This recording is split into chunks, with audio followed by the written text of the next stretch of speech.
So could you tell us a story, maybe, about a trip you took where, in spite of really careful planning, you still had an unexpected situation and how you handled that?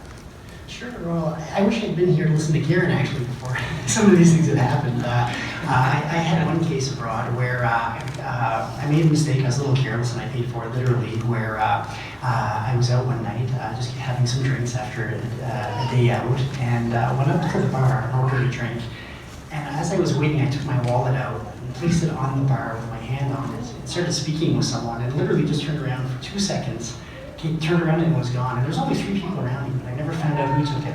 Well, anytime this happens, you've got 2 problems. There's access to money and then access to identification to get home. Now, fortunately, on the financial side, I always travel with 2 credit cards, one on my person and one in my luggage. So if you lose one that way, you won't find yourself in a panic. So I was okay there. But as for ID, I didn't have anything to be able to get back. And fortunately, this was before you had to have a passport to travel between the United States and Canada.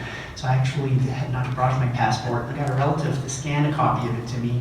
Believe it or not, the airline actually accepted that as my ID to fly home. Yeah, don't try that anymore. That wouldn't happen today. Those days are long gone. But the lesson learned from that is I actually have copies in my email that I've scanned. So at least if you do have to go to an embassy or something, you've got something to somewhat substantiate. You got your passport number and copies of your documents. So that's something that's valuable to have. Or you could use Dropbox or Evernote, those cloud-based applications, so you can access things anytime on demand. Yeah, that's a really good suggestion to use those applications to scan it, not have to have those paper copies with you all the time.